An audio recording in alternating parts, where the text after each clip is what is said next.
Une production Binge Audio.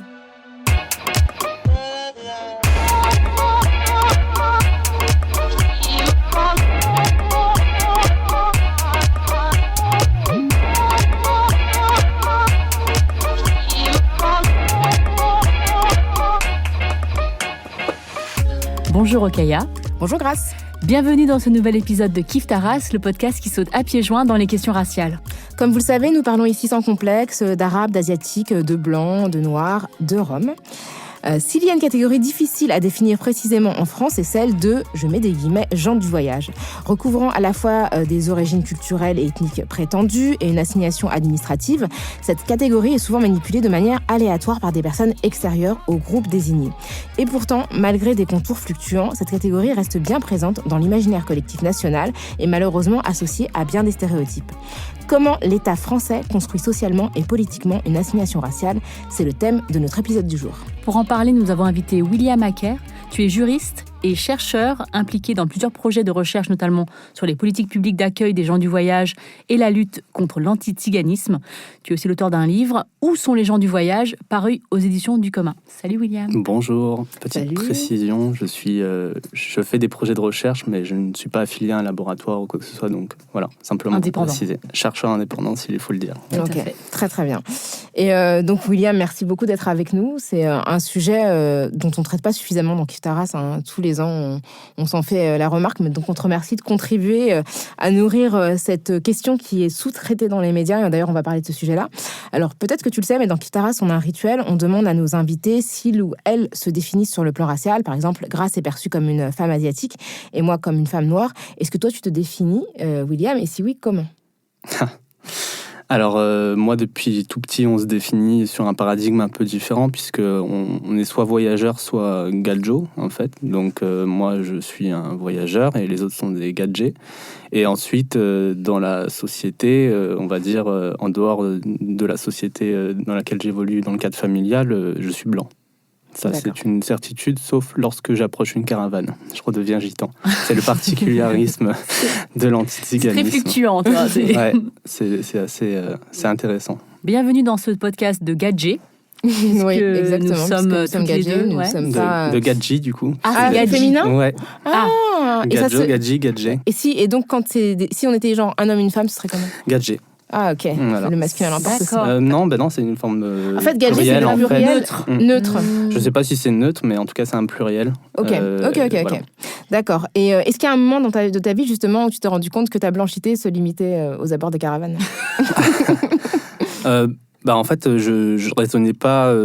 Bien sûr que le paradigme blanc, noir, arabe, asiatique existe, même chez les voyageurs français, c'est une évidence. Mais je vous dis, on était tellement renvoyés à... On réfléchissait tellement à notre position de voyageur, en fait, puisque c'était quotidien, en fait, que la blanchité, en tout cas d'être blanc, le fait d'être blanc, c'était plutôt lorsque j'étais à l'école, mais c'était lorsque j'étais caché, en quelque sorte. C'est quand on ne sait pas que je suis voyageur que je deviens blanc, en fait.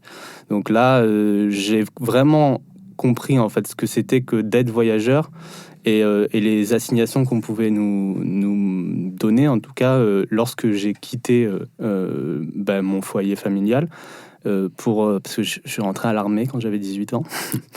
Je suis passé par cette phase, pour partir. Et c'est à ce moment-là, vraiment, que j'ai compris, en fait, ce que c'était. J'ai compris qu'il y avait... différence vraiment quand je suis rentré à l'armée, parce qu'ils ont su que j'étais des gens du voyage et qu'il y avait il y avait tout ce qui allait avec, voilà. C'est-à-dire les gens qui étaient avec toi à l'armée te faisaient ressentir pas nécessairement les D'accord. gens, c'était plutôt la hiérarchie dans un premier temps, voilà. Et puis ensuite, disons que quand j'ai commencé à vraiment à vivre après l'armée, on va dire, j'ai habité dans un appartement, etc. Là, je ressentais plus du tout l'antiziganisme, en fait. Ça avait complètement disparu.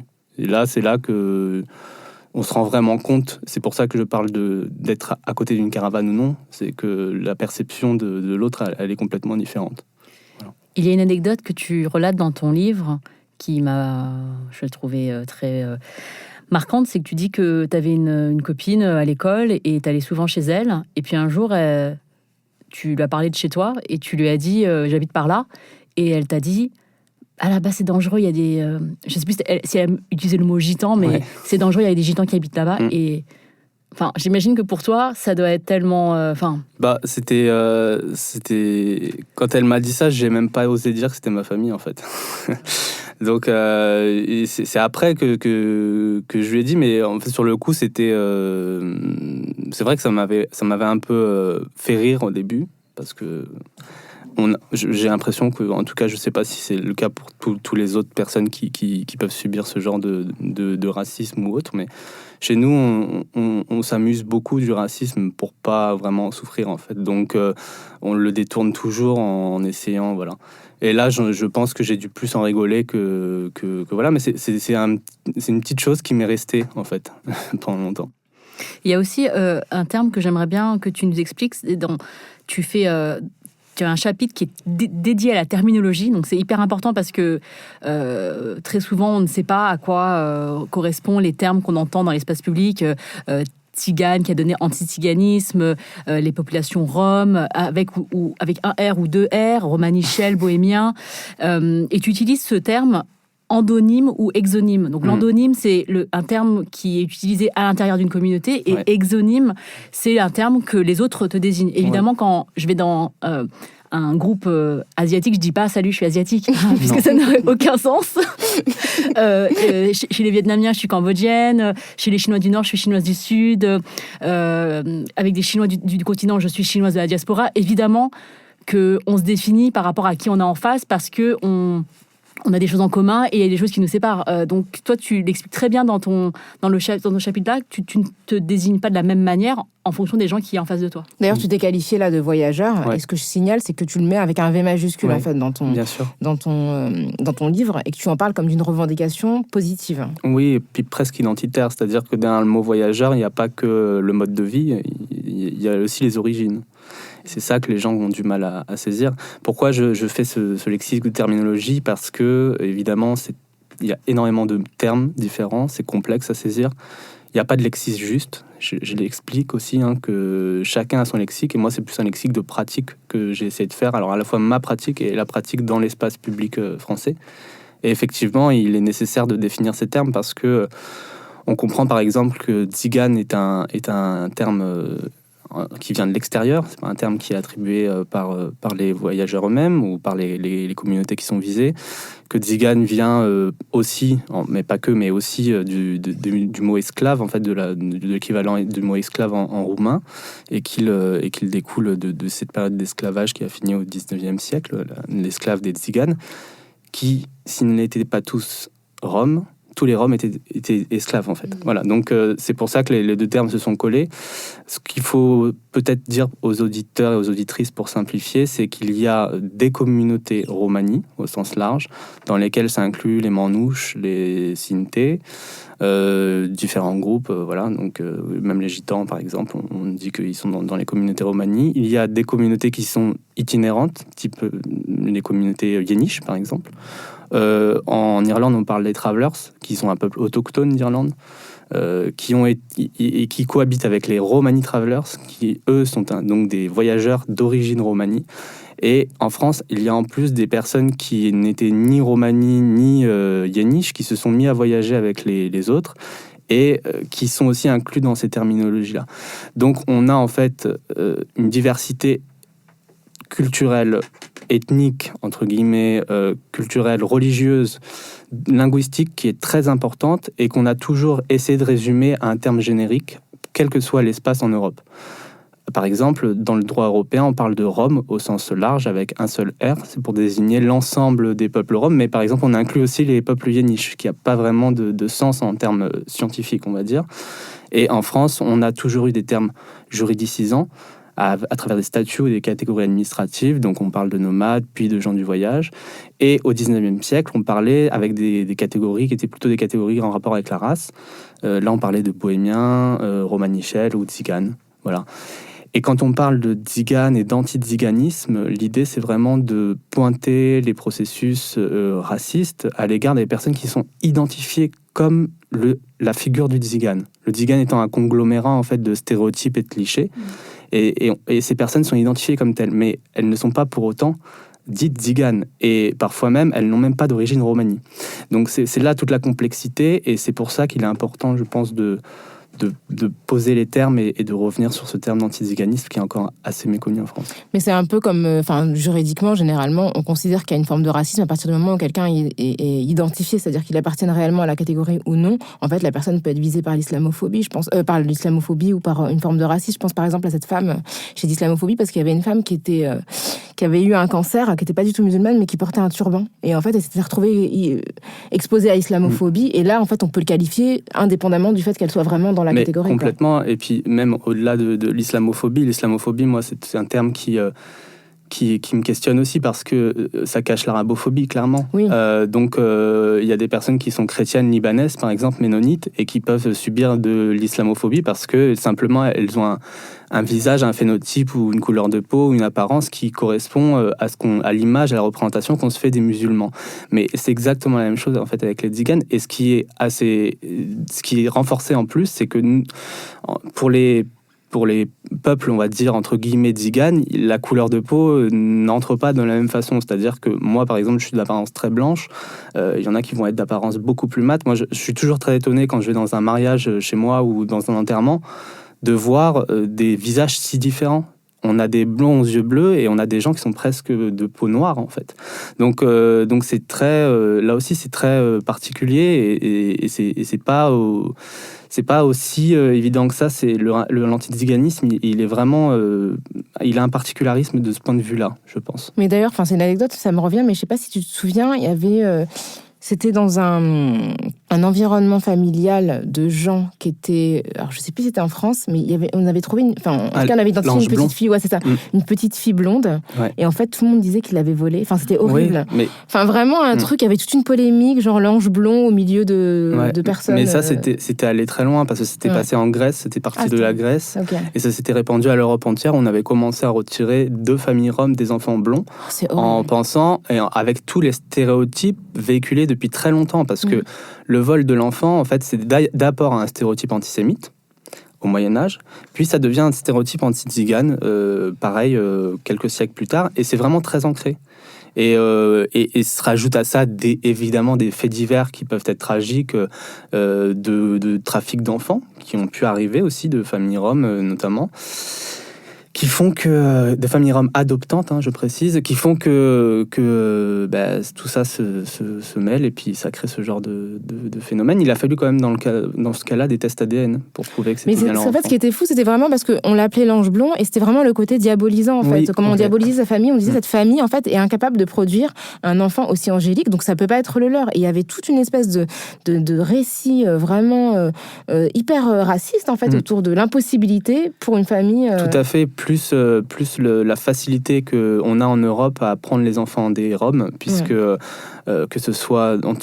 moi, je parle par exemple du cas de l'Europe de l'Ouest. En Italie, les enfants placés sont pour beaucoup Roms, et c'est complètement disproportionné par rapport au nombre de familles, par rapport au reste de la population. En Suisse, on a stérilisé des femmes jusque dans les années 80, des familles Yeniche.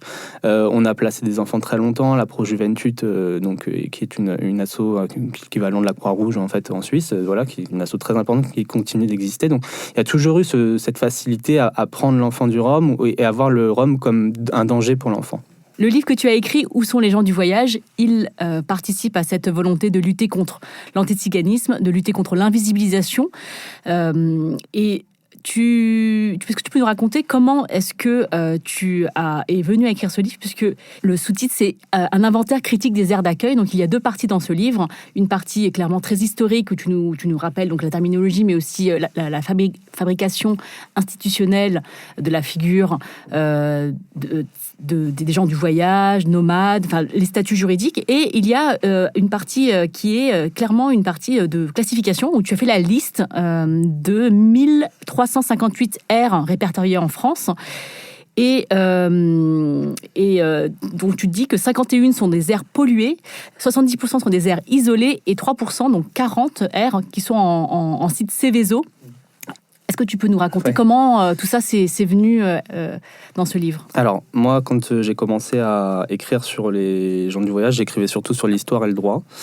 Et puis j'ai fait la rencontre avec des chercheurs, notamment une chercheuse qui s'appelle Lise Foineau, qui travaillait sur des questions qui se rapportaient aussi aux discriminations, notamment aux discriminations environnementales que pouvaient subir les gens du voyage sur les aires d'accueil. Donc c'est un sujet qu'elle m'a emmené à travers ses lectures et nos discussions. Et puis c'est un sujet finalement que je connaissais depuis très longtemps, puisque depuis toujours, on entend autour de nous, on voit, on expérimente des lieux qui sont isolés, pollués, et avec ce particularisme en France qu'il y existe des aires d'accueil réservées spécifiquement aux gens du voyage.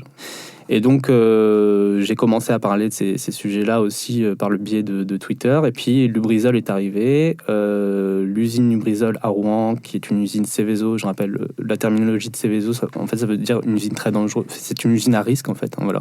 Et donc, il y a un seuil haut, un seuil bas. Et elle, c'est un seuil haut. Elle explose, cette usine, elle prend feu. Et au pied de cette usine, il y a une aire d'accueil des gens du voyage. Encore une, puisque, comme tu l'as rappelé, il y en a une quarantaine en France. Mais surtout, l'année précédente, il y avait eu un accident sur le SIAP de Saint-Germain-en-Laye, où il y avait là aussi une aire d'accueil. Et au moment de la ZDF en 2001, il y avait là aussi des gens du voyage pas très loin de l'usine. Donc c'est une répétition, en fait, qui a fait que, à ce moment-là, les habitants et les habitantes de l'aire, les chercheurs que j'ai mentionnés, moi-même et d'autres personnes, nous avons signé une tribune dans Libération. Et très vite, on s'est retrouvés avec des responsables administratifs de l'administration centrale qui nous ont dit « mais c'est de la démagogie. Vous pouvez pas dire que toutes les aires d'accueil en France sont polluées, vous n'avez pas de chiffres, vous pouvez pas le prouver, etc. » Et donc, l'idée est venue de faire un recensement de l'ensemble des lieux, département par département, d'analyser chacun de ces lieux dans leur territoire, de recueillir les témoignages et de compiler ces données pour avoir des chiffres exhaustifs à la fois par territoire et sur l'ensemble du territoire national. Et aujourd'hui, on est capable de dire que effectivement, 51% des aires sont polluées, des aires vues du ciel, parce que je ne suis pas allé visiter chaque aire d'accueil. Donc j'ai utilisé des appareils, j'ai utilisé le logiciel de vue satellite pour travailler. Il y a aussi les habitants de ces aires qui m'ont donné des informations, mais voilà, déjà rien que vu du ciel, on peut dire que 51% des aires sont situées à côté d'infrastructures qui sont soit des déchetteries, des stations d'épuration, des autoroutes, des sites Seveso, des cimetières. Alors, je parle du cimetière, on y reviendra peut-être après, mais de plein de finalement de lieux qu'on a éloignés pour d'autres raisons, et notamment pour des raisons de nuisance. Voilà. Alors, ce qui a été saisissant au moment de ce recensement, c'est vraiment la récurrence de la localisation de ces espaces à proximité d'installations nuisibles. Et en fait, très vite, on se rend compte que la volonté, c'est pas de mettre les gens du voyage dans la poubelle. Clairement, je pense pas que les autorités locales aient la volonté de ça, mais c'est simplement d'éloigner les gens du voyage des centres de vie et des centres-villes notamment, de les éloigner des autres quartiers où les gens vivent, en fait. Et on les éloigne, mais ça coûte cher d'éloigner. Et donc, pour que ça coûte moins cher d'éloigner, on les rapproche d'autres infrastructures qu'on a éloignées, histoire de diminuer les coûts de raccordement à l'eau et à l'électricité. Voilà. Donc, c'est vraiment un schéma récurrent qui se traduit dans l'urbanisme directement. Et justement, on peut parler même de racisme environnemental, puisqu'effectivement, les personnes voyageuses en fait, sont surexposées à diverses formes de pollution, de nuisances sonores, d'une qualité de l'air qui est amoindrie, donc, puisqu'elles sont placées beaucoup dans des zones destinées à l'activité industrielle. Et elles sont confrontées aussi à d'autres types d'embûches, dans le sens où effectivement, il y a quand même beaucoup de communes qui refusent de remplir leurs obligations de construction d'aires d'accueil, et puis aussi à des riverains qui, du fait de nombreux préjugés, en fait, ne veulent pas cohabiter à proximité d'aires d'accueil de personnes voyageuses. Donc tout ça, en fait, ça contribue vraiment à les placer dans une forme même de retranchement social, parce qu'effectivement, quand on est loin en fait, d'un centre urbain, ça rend les choses très très difficiles pour la vie quotidienne. Exactement, on parle de cercle vicieux, et tu parlais des préjugés des riverains. Il y a aussi une réalité qui est fondée sur des faits. C'est-à-dire que lorsque un voyageur va mal se comporter, tout de suite il va avoir son encart dans la presse locale avec un homme issu de la communauté des gens du voyage, et ça contribue énormément aussi à avoir une vision unique de la chose. Aujourd'hui, si vous tapez gens du voyage dans une barre de recherche Google Actualité, vous allez avoir une centaine d'articles, et sur 100 articles, vous en allez avoir 97 qui va traiter de délit, en fait.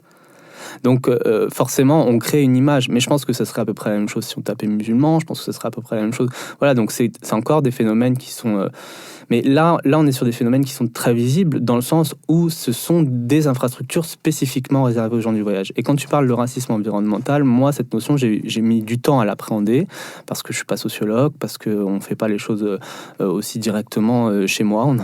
J'essaye toujours de faire attention aussi à des notions qui appartiennent à des luttes précises, qui sont dans des contextes précis. Et cette notion, il a fallu l'apprendre avant. Elle vient des États-Unis, elle est née dans des contextes où les personnes afrodescendantes vivent dans des quartiers majoritairement pollués, le démontrent, passent par des luttes. Donc elle vient vraiment de la lutte, en fait. Et puis ensuite, elle est rentrée à l'université, elle a été théorisée. Et elle est venue en Europe, en fait, par le chlordécone, notamment en France, l'histoire du chlordécone.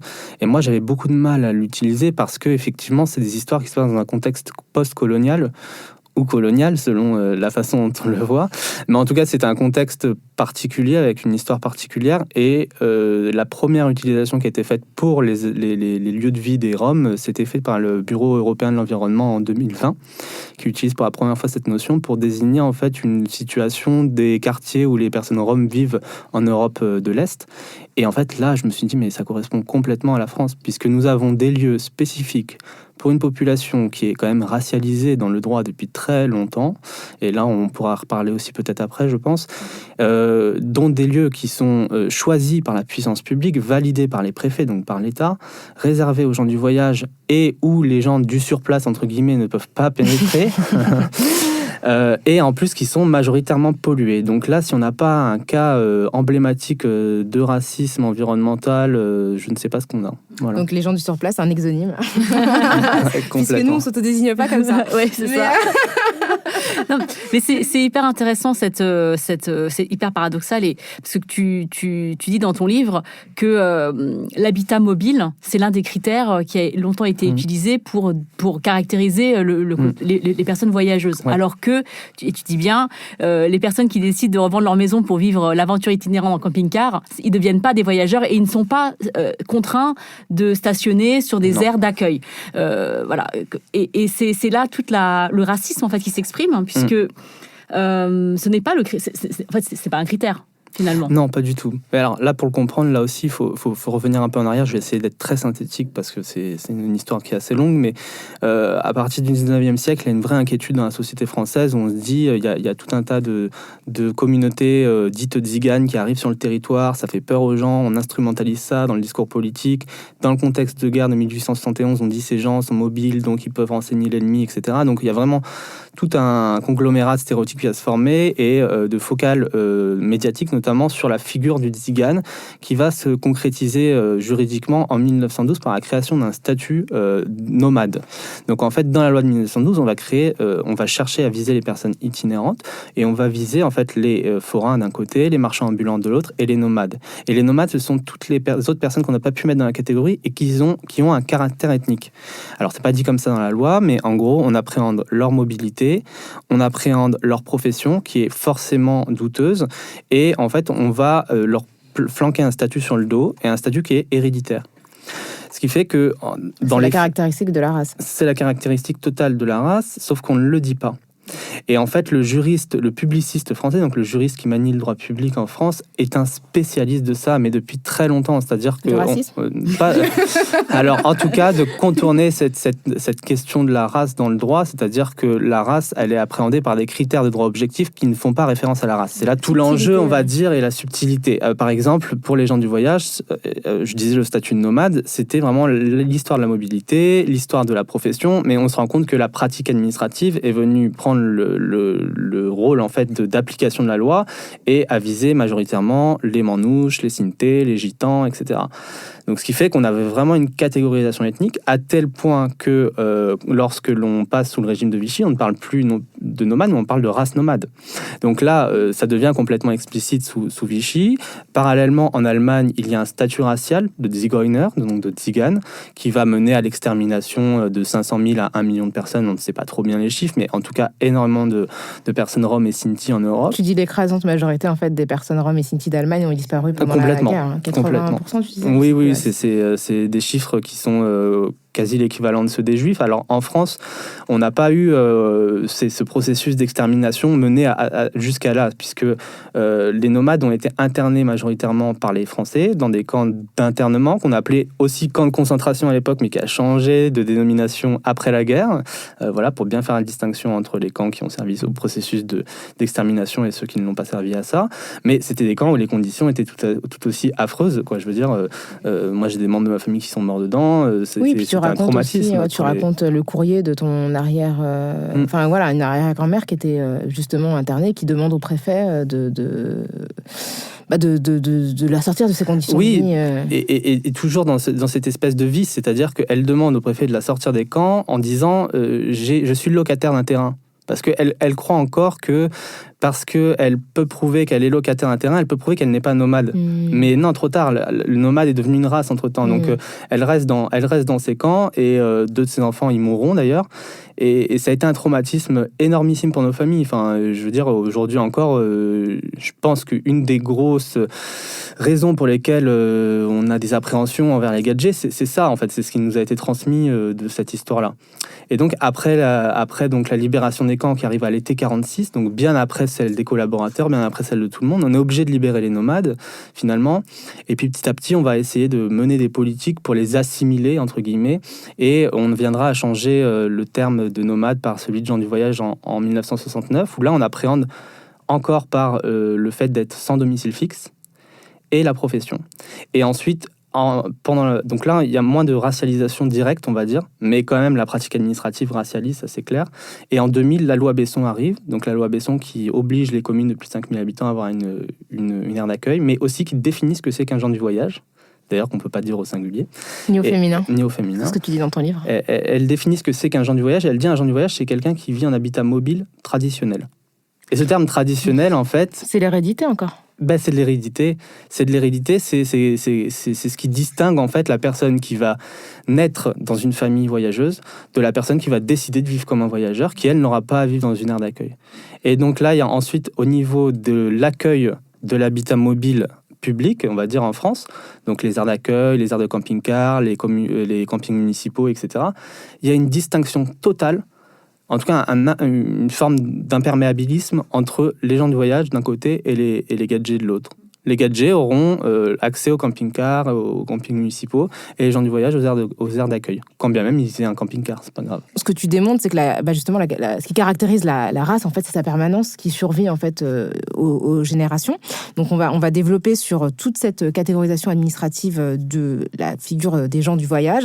Mais avant ça, on va faire une petite pause et on se retrouve juste après.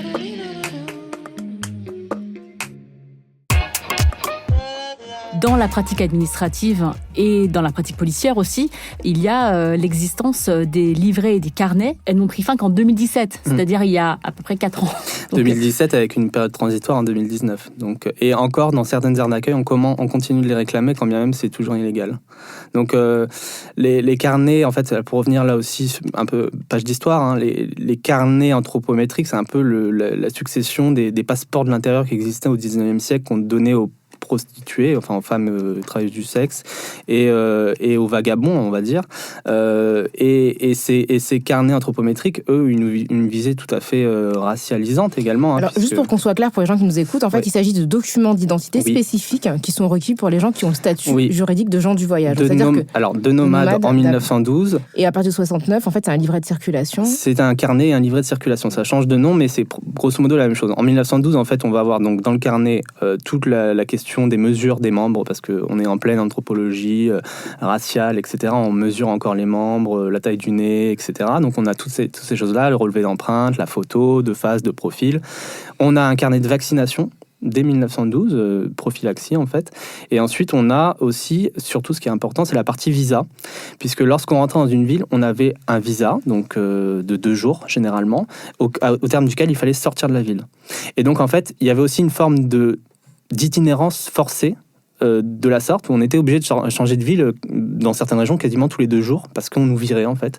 Et ça, ce visa-là, en fait, cette visée de contrôle et d'expulsion des gens du voyage, elle continue en 69 quand on change les carnets anthropométriques, par des carnets et des livrets de circulation qui sont peu ou prou la même chose, sauf qu'on fait plus référence aux mesures du nez et des membres, etc. On adoucit un petit peu la chose, voilà. La colonisation est terminée, donc on se dit... Ouais, on rend ça un peu plus présentable, mais cela dit, c'est très intéressant que tu parles de colonisation, parce que les statuts des nomades en Algérie, par exemple, ils ressemblent beaucoup aux statuts des nomades français. Il y a eu une vraie expérience enrichissement à la fois de la pratique du traitement des nomades et des gens du voyage en France vers le traitement des personnes qui vivaient dans les colonies et des personnes qui étaient donc colonisées, et inversement. C'est-à-dire que, par exemple, quand on regarde les processus qui ont mené à la sédentarisation des autochtones en Guyane pour l'exploitation des sols, des forêts, l'exploitation aurifère, qui continue d'ailleurs, on continue d'exploiter, d'ouvrir des mines qui polluent, etc. Quand on voit comment on a volé les terres des Kanaks en Nouvelle-Calédonie, qui est un territoire qui reste un des territoires à décoloniser, il faut le rappeler aussi, eh bien, on se rend compte en fait qu'il y a des expériences qui ont été importées vers le traitement des nomades et inversement. J'ai vraiment l'impression que les deux s'enrichissent l'un l'autre. En fait. La pratique de la domination, en fait, où qu'elle soit, elle enrichit une théorie en fait plus générale, effectivement. Et moi, je trouve que tu le dis très bien dans ton livre, quand tu parles de la sédentarisation qui est systématiquement associée dans l'esprit à la modernité. Moi, j'ai des enfants qui étudient, ça fait 10 ans que j'étudie le paléolithique en classe primaire. Donc, la question de la sédentarisation, c'est associé au fait de devenir un homme moderne.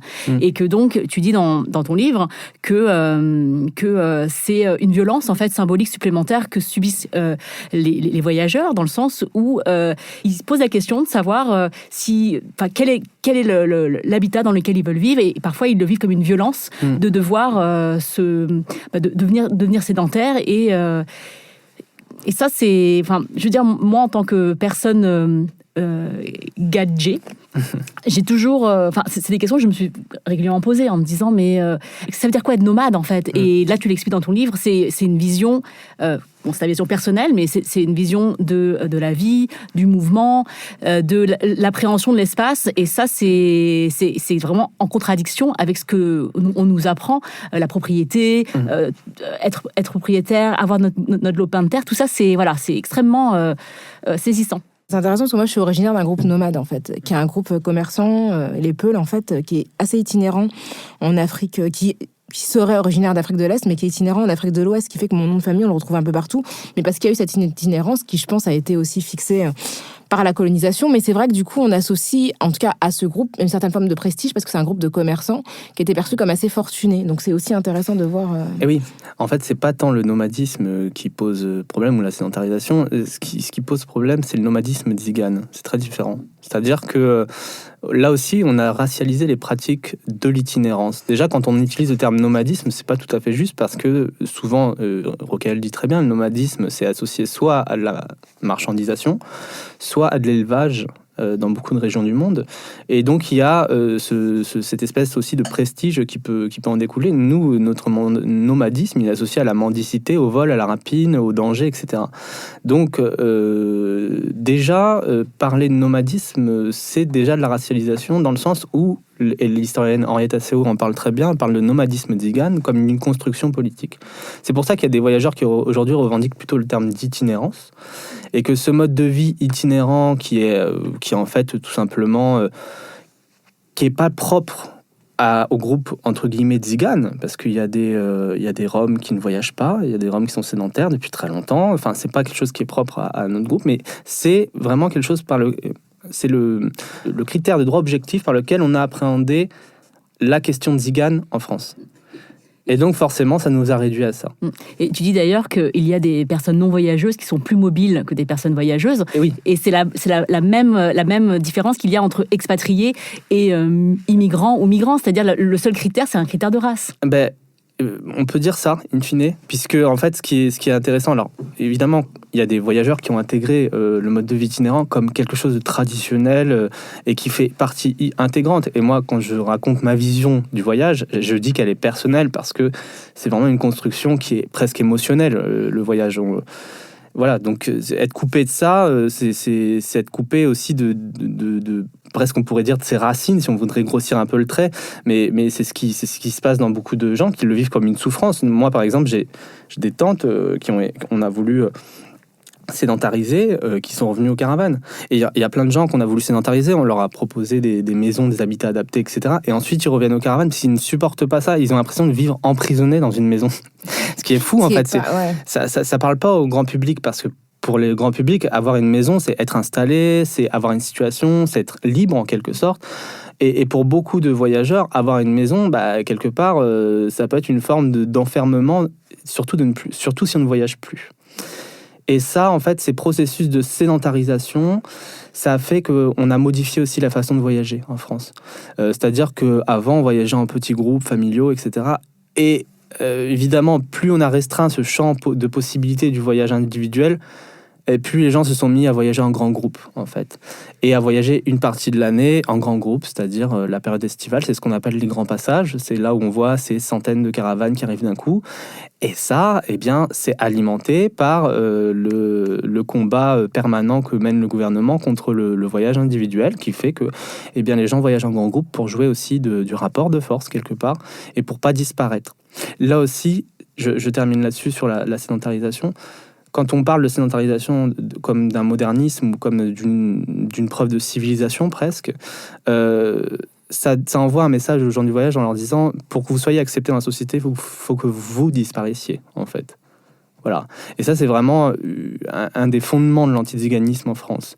C'est pas l'antiziganisme des nazis, qui, eux, cherchaient à tuer l'homme, l'homme chez le tzigan, mais c'est vraiment un anti-tziganisme assimilationniste de l'État-nation, de cette citoyenneté égalitaire qui confond égalité et uniformité, où on cherche à tuer le tzigan chez l'homme finalement. C'est ça, à le rendre universel. C'est comme ça qu'on dit. Non, je te charrie. Oui, mais il faut réhabiliter aussi le mot universel. Oui, bien sûr. Je pense qu'il faut relire, faut histoire appropriée. Bah oui, ou glissant même. Ouais. Du coup, en fait, c'est intéressant parce que justement, la France est face à un dilemme, c'est-à-dire qu'elle se dit en permanence aveugle à la race, mais cherche désespérément à encadrer le statut d'un groupe qui se transmet, comme tu l'as dit, par l'hérédité, ce qui est le propre de la racialisation. Et tu résumes ce paradoxe dans ton livre en disant comment éviter une catégorisation ethnique dans un ordre juridique qui ne le permet pas. Et tout à l'heure, on a illustré le décalage de statut entre les gens qui choisissent le voyage et les gens qui sont assignés justement à cette catégorie de gens du voyage. Et on aurait pu parler aussi des forains qui se sont effectivement battus pour justement ne pas être identifiés aux gens du voyage, parce qu'ils savaient que derrière, il y avait toute une déperdition en fait, de privilèges. Bien sûr. Et on peut même aller plus loin, on peut parler d'antiziganisme internalisé. Nous, par exemple, dans ma famille, dans mes cercles proches, il y a une homophobie qui est très, très forte et qui a été particulièrement accentuée au moment des événements de Saint-Aignan en 2010, lorsque Sarkozy, après des événements où une famille de gens du voyage a foutu le feu sur une autoroute, enfin je sais plus, des violences qu'il y avait eu, etc., parce que des membres de leur famille n'avait pas été libéré de prison pour l'enterrement d'un de ses proches, etc. C'était une famille de gens du voyage français. Nicolas Sarkozy a annoncé le renvoi de personnes roms. De France. Donc c'était en réaction en fait. C'était le fameux discours de Grenoble en fait qui a fait polémique, où il a même évoqué l'idée de la déchéance. Je sais plus. Il me semblait qu'il avait évoqué l'idée de la déchéance de nationalité pour des personnes qui s'en prendraient aux forces de l'ordre dans le même discours. C'est possible, mais très sincèrement en fait cet épisode-là a fait que renforcer des antagonismes qui sont pour partie artificiels, qui correspondent en fait à une réalité très très claire, c'est que les voyageurs dans leur lutte ont mené une lutte pour la citoyenneté depuis très longtemps et ont une très grande peur d'être assimilés à des personnes dites roms migrantes, quand bien même eux-mêmes sont d'origine rome.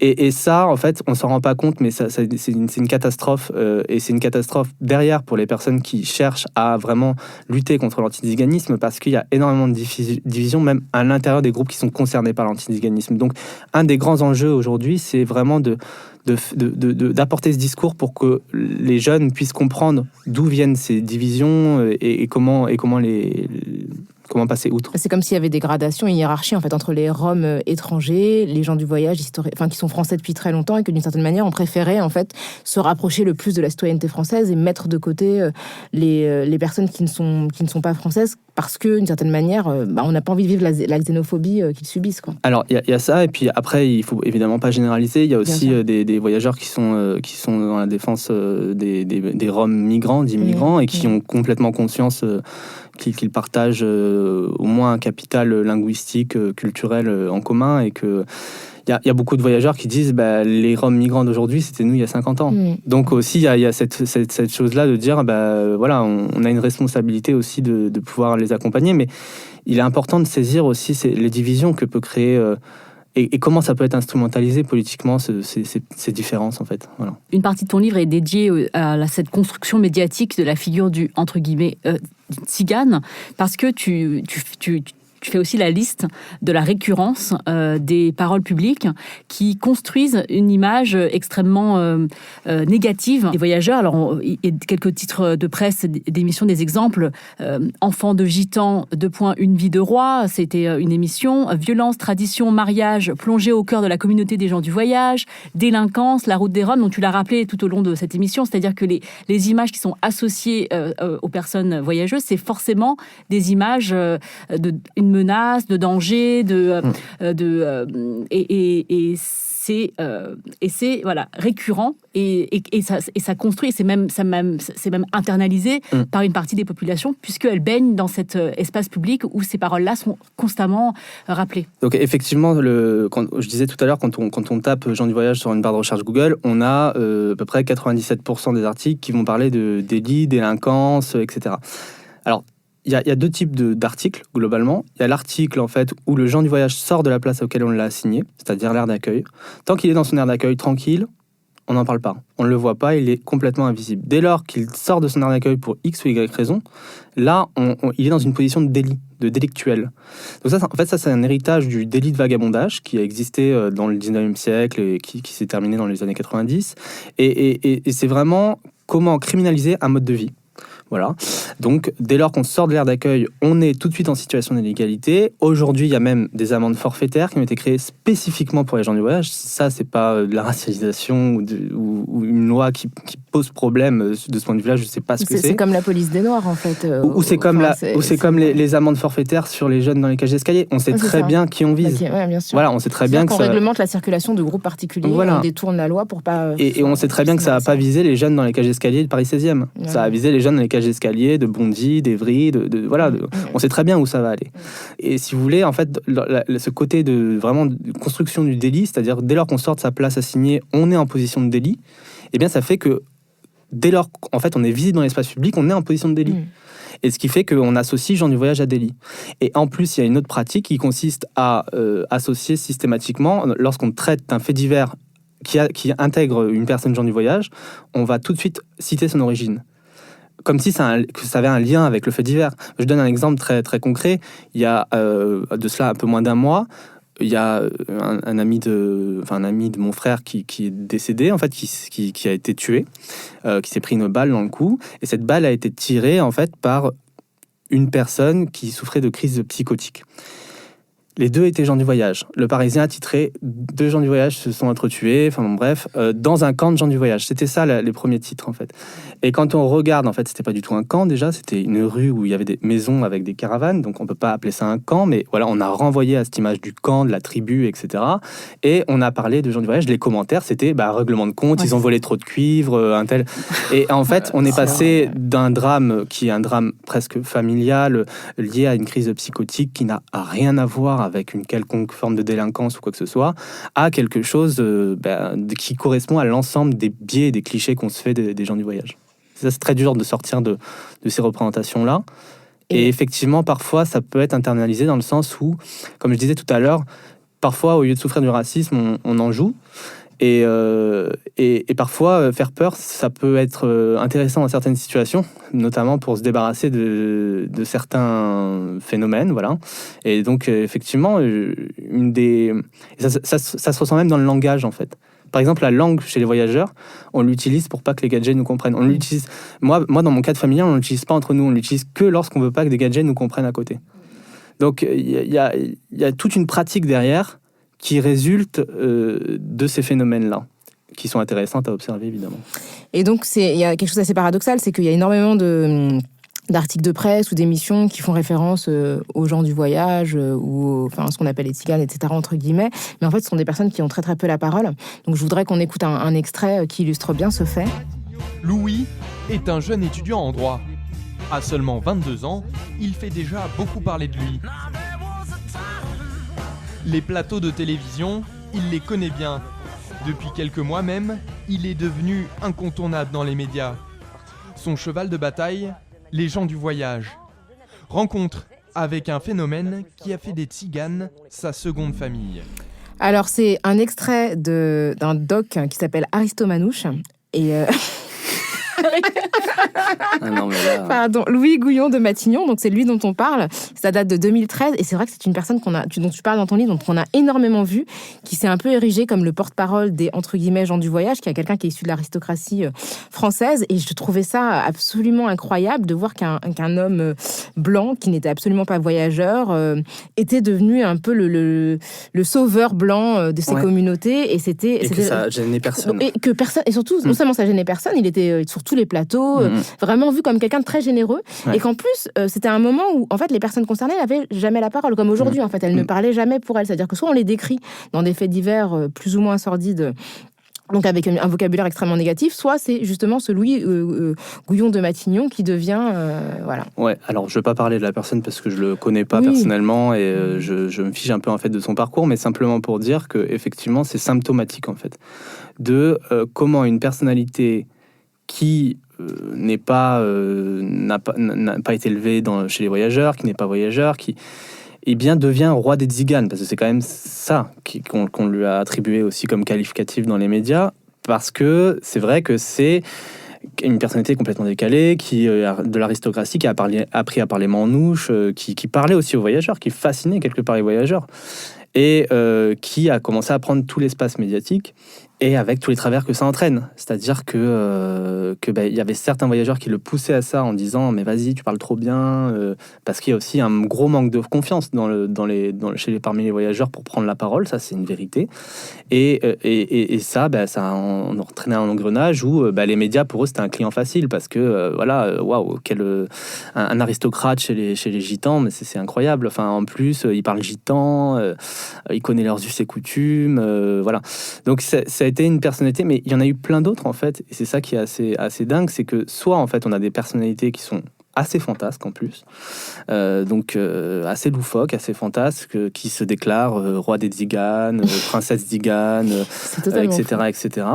Et ça a été une récurrence tout au long du XXe siècle. Soit il y a un seul type de personne voyageuse qui peut s'exprimer, ce sont des hommes d'un certain âge qui correspondent à un cliché du patriarche. C'est-à-dire qu'on a tellement associé aussi les gens du voyage à une forme de tribu, parce qu'il faut quand même rappeler que les nomades en 1912 étaient répertoriés par tribu, avec un chef de tribu, que forcément, derrière, il y a l'image de la femme voyageuse ne parle pas, le jeune voyageur ne parle pas, et il faut aller voir le patriarche. Et dans la pratique policière, c'est quelque chose de très courant. Ils arrivent sur une place et puis ils demandent où est le chef. On veut parler au chef en priorité.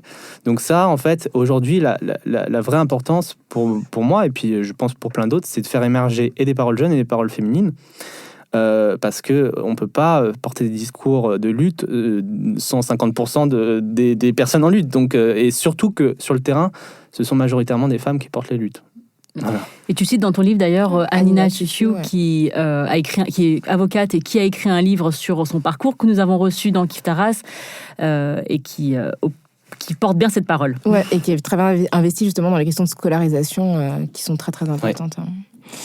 Eh bien, on voulait te parler de plein de trucs. On voulait te parler de Manuel Valls et d'Emmanuel Macron et leurs propos racistes, problématiques, mais bon, on n'aura pas le temps. Je pense que vous pouvez les retrouver en recherchant tout simplement, ou pas, hein, vous n'êtes pas obligé de les écouter. Mais effectivement, voilà, pour dire rapidement, il y a quand même aussi une forme de racisme très très présent dans le discours médiatique et de vraiment d'altérisation. Et des personnalités. Exactement. Bah, là, on a cité Nicolas Sarkozy, on citait Emmanuel Macron également. Mais malheureusement, on pourra pas. On a largement passé le temps imparti pour cet épisode, mais merci beaucoup William d'être venu nous exposer avec énormément de pédagogie toutes toutes les nuances en fait d'une question qui malheureusement est sous-traitée médiatiquement. Et puis merci pour ce livre qui est une somme remarquable en fait, qui répertorie à la fois sur le plan historique et puis sur le plan géographique la question des aires d'accueil. Donc c'est la fin de ce numéro de Kif Taras avec William Acker, qui est auteur d'un livre qu'on vous recommande qui s'appelle Où sont les gens du voyage et qui est paru aux éditions du Commun. N'hésitez pas à nous contacter, à nous faire part de vos opinions sur l'échange que nous venons de mener. Si vous avez des commentaires, des questions, si vous êtes choqués, si vous êtes concernés, n'hésitez pas. Écrivez-nous à kiftaras@binge.audio ou contactez-nous sur les réseaux sociaux en suivant le @ de Kif Taras sur Twitter et sur Instagram, et puis aussi sur la page Facebook de notre podcast. La prise de son est aujourd'hui assurée par Solène Moulin, à la réalisation Thomas Plé. Merci à Naomi Titi pour la production et l'édition. On se retrouve très vite pour une nouvelle plongée dans les questions raciales. Merci Rokhaya. Merci Grace. Merci William.